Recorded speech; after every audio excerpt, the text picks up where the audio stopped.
Hello, Mr. Knotts. This is the transom that we did a strip and refinish on because of the crazing. So we've got it all stripped down, we've stained it, and we have sealer on it, and I believe we have a coat of varnish on it so far. Then over here, we did, and rather than replacing this entire plank, we did what we call Dutchmans, and so they'll pretty much disappear into the woodwork as we complete this. So rather than replacing the whole plank, we did a Dutchman. Of course, and we did another Dutchman back here. Of course, most of this Dutchman gets hidden by a stainless strap, transom strap. This we'll darken this. We'll work on darkening it and blending in these other areas. The actual boot stripe is up in this area, as I recall. So that'll be where it gets up. Let's see. I guess it's going to be up about an inch and an eighth or so above this bottom paint right here. So what we also did, we've definitely, look at that shine. We've definitely got varnish on, a coat on. This, we ended up stripping this entire plank rather than trying to blend, because we had to, part of it was sanded. So rather than trying to blend the stain and make it match stain that was already there exactly, then what we did was we used a laser and stripped it all the way to a plank seam. And the idea being, that every there's a little variation on every row of planks based on what forest, what year, what tree your plank came from. And we try to get, everybody tries to get the color as even as it can be. As a matter of fact, right here, we'll get this color more even by a process we call overstaining, where we'll put some darker stain on. But anyway, I wanted to show you how close we're getting with the stain color. It's kind of hard to tell because we've sanded this up here for maintenance coats. Typically, when we do a project like this, we're going to put our build-up coats on here, and then we'll when we get done with the build-up coats down here, we'll coat everything with the next round of build-ups and final. That's the way to make it. Otherwise our repairs would stand out, kind of like a sore thumb. So anyhow, and we don't want that to be the case. So you can pretty well see what the color's going to be and what it's going to look like, how shiny it's going to be. And yeah, you get an idea of where the boot stripe's going to go by looking at that. All right. And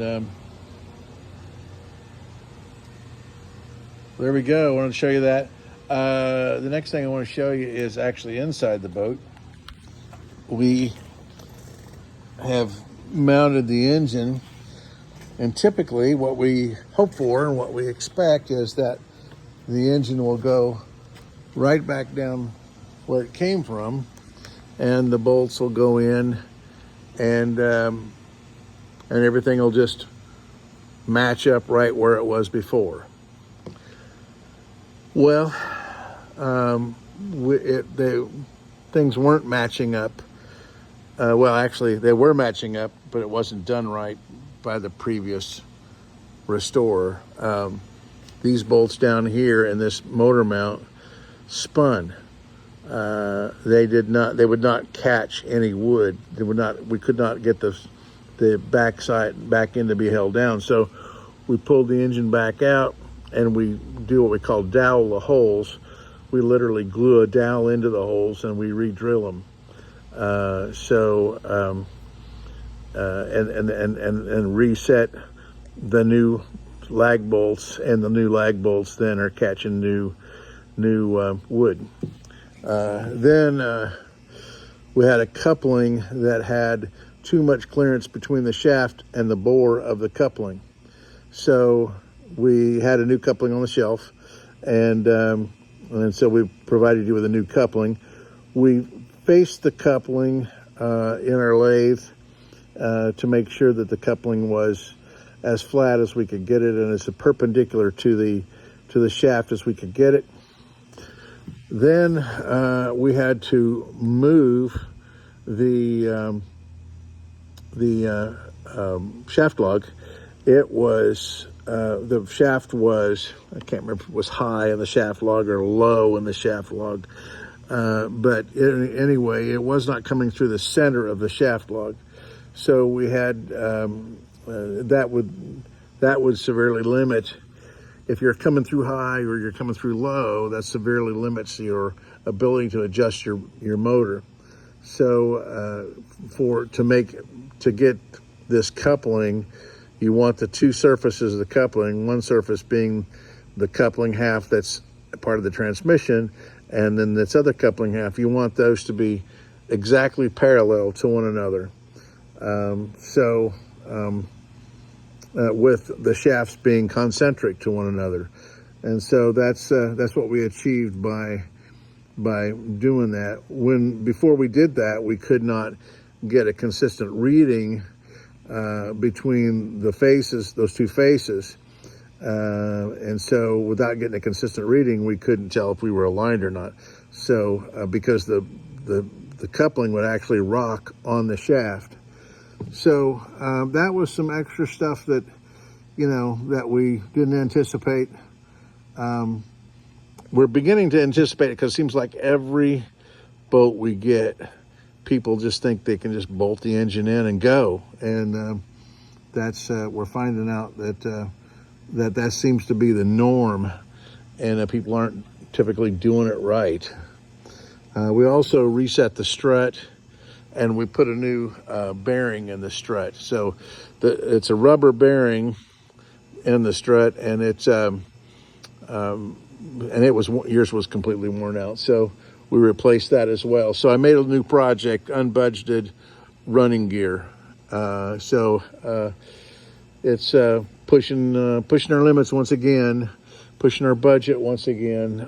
But that part's done now, and we're ready to start installing the floors and seats and all that good stuff. So and fuel tank. So all that stuff's fixing to happen, and I just wanted to show you the extra stuff that we had to do on what should have been a simple job, just mounting the engine right back where it came from. Thank you, sir.